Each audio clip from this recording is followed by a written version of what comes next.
guerra de Ucrania lleva 9 meses mostrándonos el horror de la guerra en pleno corazón de Europa, también lo frágil que es la paz y lo vulnerable que es siempre en estas situaciones el eslabón más débil de la cadena, como es la población civil, Carlos. Y fíjate, porque ahora en Madrid, Carlos Cala, tenemos la ocasión de comprobar de cerca los efectos sobrecogedores de esa guerra espantosa, ¿verdad? Sí, así es. Preguntabas antes dónde podíamos ver esta exposición. Es en la sede de la sala de exposiciones de la Fundación AISGE, que está en la calle Ruiz de Alarcón, número 11. Es una mirada del fotoperiodista Luis de Vega, corresponsal, enviado especial del País en esta guerra, de una selección de sus fotografías que nos muestran precisamente el dolor y la devastación de este conflicto que se inició con la invasión rusa del país el pasado 24 de febrero. Luis de Vega llegó a Ucrania precisamente un día antes y desde entonces hemos visto infinidad de imágenes a través de sus instantáneas, mostrándonos desde el terror de una madre queriendo sacar a su bebé de 4 meses de una zona de conflicto hasta la desolación de una mujer que regresó a su casa convertida en escombros después de haber huido precipitadamente de ella cuando se inició la ocupación rusa, pasando también por la resignación o el dolor de una anciana de 76 años, pala en mano, ayudando a enterrar a un joven de 27, o la soledad de una pareja de jovencísimos recién casados caminando entre tanques sin la compañía de sus familiares. La exposición se titula Ucrania, la guerra de los civiles, forma parte del Festival Robert Capa, estuvo aquí, organizado por la Fundación Anastasio de Gracia. José María Urías, el director de este festival, es amigo de este programa desde hace ya tantos años. José María, ¿cómo estás? Muy bien, Marta, encantado de estar aquí con vosotros. Háblanos de esta exposición, porque la guerra en Ucrania pues revela lo frágil, la fragilidad de la paz, de la democracia. ¿Qué nos vamos a encontrar en ella? Pues esta exposición lo que nos trae es a un primer plano y ese, como muy bien habéis dicho, ese terror que está sufriendo ahora mismo la población civil de Ucrania y que enlaza a través de nuestro festival con ese pasado que nosotros ya vivimos y que parece hoy día olvidado. Yo creo que uno de los riesgos actuales del mundo es que está desapareciendo toda esa generación que vivió en primera persona y que sufrió las consecuencias devastadoras de lo que fue una guerra mundial y que se ha perdido la transmisión de esa empatía con las nuevas generaciones y las generaciones jóvenes de lo destructiva y lo terrible que es esas guerras. Decía Erasmo de Rotterdam, en su tratado sobre el lamento de la paz, que la guerra resulta dulce para aquellos que no lo han vivido. Y yo creo que es muy importante que recuperemos ese enlace, que podamos empatizar no solo con Ucrania, sino ahora mismo en el mundo hay en torno a 60 conflictos abiertos de todo tipo y creo que es muy importante que... Y para saber lo que pasó tampoco hace falta irse muy lejos de Madrid. Nosotros, yo tuve la suerte de que hace mes y algo, estar contigo en Entrevías, además colgué el vídeo en Instagram para que supiesen lo que hay, que la gente se puede acercar a Vallecas, que hay una parada de tren muy cerca, que es muy fácil además llegar, donde retrató Capa lo que estaba ocurriendo, los horrores de la guerra, y ambas cosas están conectadas, porque al final la foto de Robert Capa de aquella casa de Entrevías durante la guerra civil, en el número 10 de Peroncelli, y las fotografías de Luis de Vega en la Ucrania de hoy en día, revelan lo mismo, y es que el conflicto acaba con todo lo que se pone por delante y los civiles son siempre el lado más débil. Han pasado cerca de 90 años y nada ha cambiado. ¿Por qué el festival? ¿Por qué os habéis fijado este año en el trabajo de Luis de Vega? Pues bueno, a Luis de Vega le llevamos siguiendo bastante tiempo a través de pues su larga ya experiencia de más de varias décadas cubriendo este tipo de conflictos en distintos medios, y su mirada siempre es honesta, cercana al que sufre y que para nosotros hermana muy bien con ese espíritu de Robert Capa. Además tuvimos la oportunidad de conocerle dentro de la propia experiencia del proyecto Peroncelli cuando él trabajaba aquí en Madrid y vimos cómo esa mirada suya no cambia dependiendo, siempre está al lado de la persona que sufre y le da la voz que es necesaria para que todos pues no olvidemos. Aquí había otra guerra, una guerra en este caso sin balas, que es la terrible guerra de la desigualdad, y él la retrató muy bien, contando lo que sufrían los vecinos de Peyroncelli. Tú has dicho además, José María, en alguna ocasión que Luis de Vega es uno de los grandes nombres del periodismo actual y que él todavía no lo sabe. Efectivamente, así lo dije en la presentación, porque una de las cosas que yo creo que es más importante es para un periodista es no situarse en un plano superior de aquello que está tratando en su información, y Luis lo hace con una delicadeza. O sea, yo he tenido la oportunidad, evidentemente trabajar en un conflicto será diferente, pero le vi trabajar en Peyroncelli y me dije, vamos, te va a quedar una pieza preciosa, como le quedó entonces, ¿no? Vamos a saludarle porque le tenemos al teléfono. Luis de Vega, ¿qué tal? Hola. Buenos días, ¿cómo estáis? Buenos días, Luis. Bueno, te saludamos. Yo me he quedado sin palabras. Claro, o sea, las flores en la distancia son más flores. Bueno, fíjate, tú dices en la distancia, claro, es que ahora mismo nos atiendes desde Ucrania. ¿Dónde estás exactamente, Luis? Pues mira, estoy en una región en el noreste del país, muy cerquita de la frontera con Rusia, es la región de Kharkov en ruso. Es una de las zonas que más ha sufrido durante estos 9 meses de invasión, y aunque ahora mismo llevamos varios días sin que caigan los proyectiles aquí en el casco urbano, en la ciudad, pero sí es verdad que las infraestructuras están a medio gas, los cortes son de suministro, especialmente el eléctrico, son cotidianos. Ahora mismo llevamos 5 o 6 horas sin luz. Y bueno, la temperatura más benigna de la que va a disfrutar hoy la población aquí es -1. Entonces, pues os podéis hacer una idea que aunque esto ahora mismo no esté en el frente, tenemos el frente a varias decenas de kilómetros de aquí, sí es un frente de guerra en cuanto a que estamos hablando, como habéis dicho vosotros, de los civiles, ¿no?, que son los protagonistas de esa exposición y de los que muchas veces nos olvidamos pues cuando nos centramos en las imágenes de los tanques, el frente de batalla. Y no, el frente de batalla ahora mismo, desde que Rusia empezó a bombardear las infraestructuras energéticas, que están dañadas en un 50%, pues ese frente de batalla son las 24 regiones del país. Y luego, fíjate, porque tú nos decías, ahora mismo lleváis, Luis, 6 horas sin luz. En Ucrania ya hay temperaturas gélidas. Lo peor, además, está por llegar, y ahora la guerra está entrando también en ese terreno, porque Rusia está utilizando como arma de guerra dejar sin luz y sin calefacción a la población. Me gustaría que los oyentes del programa ahora mismo se imaginen en esta región en la que está Luis, Kharkov, desde la que nos saluda, que es la segunda mayor ciudad de Ucrania, una de las grandes golpeadas de la guerra, y esto que nos está contando, ¿no? Ahora la guerra se está jugando también en ese terreno, Luis. Pues sí, porque hemos visitado en los últimos días pueblos que fueron línea del frente y donde muchísimas casas están dañadas, es decir, casas sin agujeros en los tejados, sin cristales en las ventanas, las puertas prácticamente no cierran después de las explosiones, y eran pueblos en los que, bueno, el progreso había llegado, especialmente después de la independencia de Ucrania de la Unión Soviética en el año 91, y ese progreso, por ejemplo, se reflejaba en la llegada del gas a muchas zonas rurales. ¿Qué ha pasado? Pues que esos pueblos ahora mismo no tenían muchas casas chimeneas, no tenían estufas de leña, y el progreso les había hecho aferrarse a esos tubos amarillos que se ve por fuera de esas casas, que han llegado en los últimos años y que ahora mismo, al no poder tener ese suministro, tampoco están preparadas para calentarse con leña. Entonces,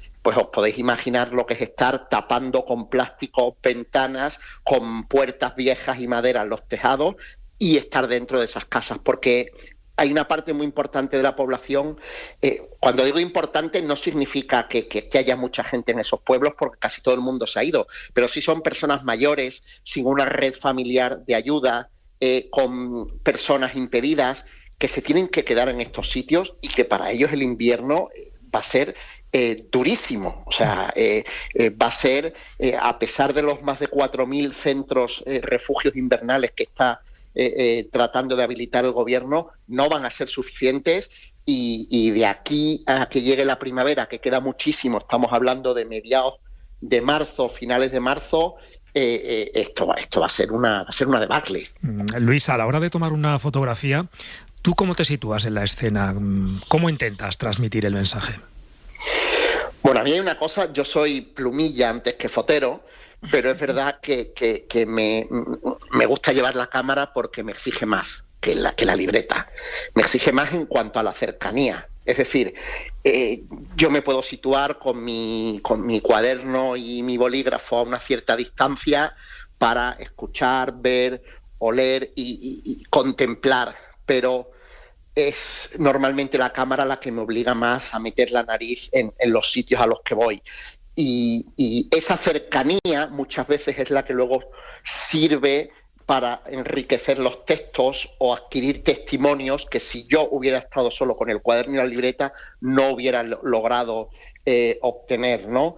Entonces exige más tiempo, exige más atención, exige más tensión, pues cuando la situación no es pues del todo tranquila, pero luego creo que el resultado, que es lo que intento yo muchas veces con mis historias, de poner rostro a las personas que hablan en el texto, me gusta más el resultado, ¿no? Creo que transmito a alguien que está a 4 o 5 mil kilómetros de aquí mejor la realidad. Mi objetivo es eso, que texto y fotos vayan de la mano y que sirvan para contextualizar bien el sitio en el que yo estoy y tratar de hacer comprender a las personas con las que yo estoy cuál es su realidad, ¿no?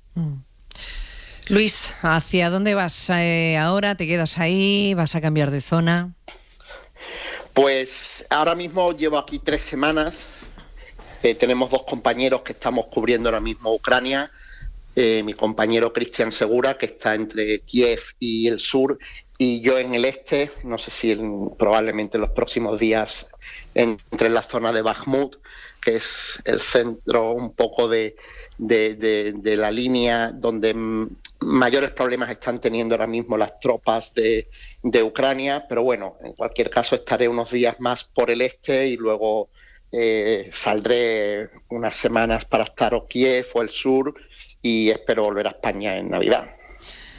Luis, tenemos aquí a un amigo que te quiere saludar, que me decía, quiero saludarle porque le vamos a preguntar a él también. Él estuvo también en Ucrania, se lo contó a los oyentes de la cadena SER. Nicolás Castellano, ¿qué tal? Hola. ¿Qué tal, Marta? Luis, saluda. ¿Cómo estás? Muy buenas, Nicolás. Bueno, pues a ver, Luis y yo hablamos con frecuencia, esto no lo vamos a ocultar a los oyentes, hace unos días y nos seguimos el rastro, pero tengo que decir una cosa, él ha dicho, soy antes plumilla que fotógrafo, es uno de los mejores fotógrafos que tenemos en este país y de hecho está en exposiciones muy importantes, ¿no? Y es un rara avis porque afortunadamente el periodismo español ha evolucionado y la gente se dedica a escribir, otros a hacer fotos, etcétera, etcétera, pero un poco de la escuela de Gervasio Sánchez, de esta gente que mezcla distintos formatos.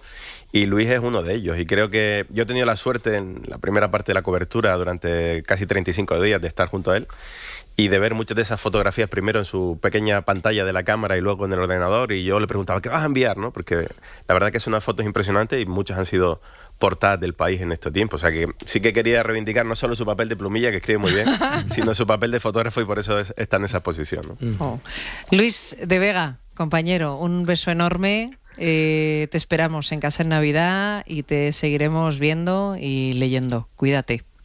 Pues muchísimas gracias y bueno, agradecer a la Fundación Anastasio de Gracia y a José María, especialmente a José María Uría, porque bueno, es un poco el alma mater de esa locura tan íntima muchas veces que es el festival. Robert Capa estuvo aquí y siempre le digo que me da un reparo tremendo que ponga mi nombre al lado del de Robert Capa. Pero bueno, para nada, Luis, te lo merece. Eso es poco. Eso es poco. Entonces, que me va a dar mucha pena no poder estar ni un solo día en la exposición, pero bueno, los planes ahora mismo son que voy a seguir por aquí varias semanas. Así es que muchísimas gracias a vosotros a lo mejor, perdona que te interrumpa, a lo mejor no hay oportunidad que estés en esta, pero vamos a moverla por el resto de España y seguro que y habrá... llegas para cuando vengas a España y cuando regreses, Luis, hacer un viaje a alguno de las ciudades donde vaya a estar de España y, oye, la disfrutas. Lo intentaremos, sin lugar a duda. Bueno, pues muchísimas gracias a todos y un saludo. Cuídate Un abrazo, mucho. Luis. Adiós, Luis. Oye, Nico, ¿qué sensaciones te trajiste tú de allí? ¿Qué diferencia hay con él ahora, con lo que está viviendo ahora mismo in situ Luis de Vega? Bueno, yo sigo con mucha atención cada día lo que sucede. Tengo muchos amigos y amigas que hice en un momento tan tremendo como el inicio de la guerra y por lo tanto estoy en contacto diario con lo que pasa en Kiev, con lo que pasa en Kharkov, con lo que pasa en el Lviv, con lo que pasa en Dnipro, etcétera, etcétera. Y luego con los colegas que están ahí, ¿no? Sigo mucho a Cristian Segura, que está haciendo un trabajo excelente también junto con Luis. Miquel ahí estarán las veces que ha vuelto. Yo estuve al principio 35 días, luego en septiembre recuerda que estuvimos cuando la crisis de la central nuclear de Zaporilla y también cuando empezó la contraofensiva de Kharkov, o de Kharkiv, como le llaman los ucranianos. Y bueno, estoy ahí de alguna manera, no estoy en el terreno, la idea seguramente es que volveremos pronto, ¿no? Estamos pendientes un poco de los acontecimientos. Una guerra que se alarga tanto, una guerra tan complicada, una guerra que agota también a los oyentes y a los lectores. La gente da por pasada la guerra de Ucrania, o da por que se convierte en parte del paisaje, ¿no? Sí. Y el trabajo que están haciendo, por ejemplo, compañeros como Luis o Cristian o Jacobo, los compañeros del país, de mantener la cobertura durante todo este tiempo es fundamental para intentar entender más allá de los tópicos el porqué del conflicto, qué sucede cada día y sobre todo quién sufre la guerra, ¿no? Claro. ¿Por qué te parece importante esta exposición, Nico? Me parece importante porque hay que ir al músculo cerebral. Estamos acostumbrados a la efervescencia, a las noticias rápidas, al hashtag virtual, a la imagen chocante más o menos del momento, pero hay que recuperar las imágenes como parte del relato de nuestro tiempo. Tenemos que hacer memoria, y memoria incluso del presente, ¿no? Porque hoy en día las cosas pasan a la velocidad del viento y parece que cada día nos metemos en la polémica tuitera de turno, sobre todo los periodistas y los políticos, que estamos en una burbuja que no tiene nada que ver con la sociedad. Y creo que este tipo de exposiciones son necesarias para que el ciudadano medio se sitúe enfrente de una imagen que le haga reflexionar, y las imágenes hacen reflexionar mucho. José María, que no quiero que nos quedemos sin tiempo, ¿qué imágenes nos vamos a encontrar ahí? Carlos Cala las detallaba al principio, algunas de ellas, pero ¿qué imágenes que a ti te han emocionado, que te han removido más, nos vamos a encontrar en la exposición? Bueno, pues hay desde la terrible presencia de la muerte en la calle hasta pues bueno, esa vida cotidiana que se sigue tratando de desarrollar ajena al horror, como una boda, como, en fin, la vida diaria que a nosotros aquí, ahora que nos vamos a sumergir en esta locura consumista de la Navidad, pues nos hace anestesiarnos. Pues ellos tratan de llevarlo como pueden y está muy bien contado, con una cercanía, un respeto, sobre todo, como muy bien señalaba Nicolás, aunando también el texto con la fotografía, porque es algo que a Luis le preocupa mucho y que permite, sobre todo, eso, empatizar con los protagonistas de estas imágenes. ¿Cómo las habéis seleccionado? El trabajo de selección lo ha comisariado el propio Luis, ha sido el que nos ha enviado las imágenes. Ha sido, la verdad, que además su calidad como profesional desborda todo porque estando allí trabajando ha estado al mismo tiempo en contacto con nosotros, haciendo esa selección y suministrándonos ese material para que pudiéramos montar la exposición. Vamos a recordar dónde podemos verla, en qué horarios, ¿cuántas imágenes son, José María? Son en torno a 45 imágenes y en la sala de exposiciones de la Fundación AISGE, en la calle Ruiz de Alarcón 11, como ¿Esto está por dónde? ¿Está cerquita del centro? Al ladito del Museo del Prado. Perfecto. Es verdad, sí. Cualquier visitante que vaya al Museo del Prado, cuando termine de verlo, puede acercarse a Ruiz de Alarcón de lunes a viernes, de 9 a 2 y de 4 a 6. Y bueno, si me permites, quería aprovechar... Os voy a pedir una última reflexión, venga. Vale, mañana en la Casa Encendida, si quieren seguir escuchando a Luis de Vega, participará también, en este caso online, junto a Javier Bauluz y otros destacados fotoreporteros de guerra, hablando de eso, precisamente de la imagen de la guerra y la guerra en torno a la imagen. Mañana en la Casa Encendida. A las 7 de la tarde. Mañana a las 7 de la tarde en la Casa Encendida estarán en streaming estos fotoreporteros. Estará en streaming él y el resto presencial. Venga, última reflexión de 10 segundos cada uno. Nico, nada, muy recomendable. Luis tiene una trayectoria brutal. Afganistán, he compartido con él coberturas en Mali, en Marruecos, en el Sáhara ocupado. y merece mucho la pena su trabajo, hay que ir a verlo. José María Uría. Pues que no tenemos que olvidar que la memoria, como bien señalaba Nicolás, tiene que estar presente y que estas fotografías son esenciales verlas para poder empatizar con... Si con no olvidamos, nos repetiremos. Nicolás Castellano, gracias. Bueno, un placer. José María Uría, siempre un placer tenerte. Gracias a vosotros.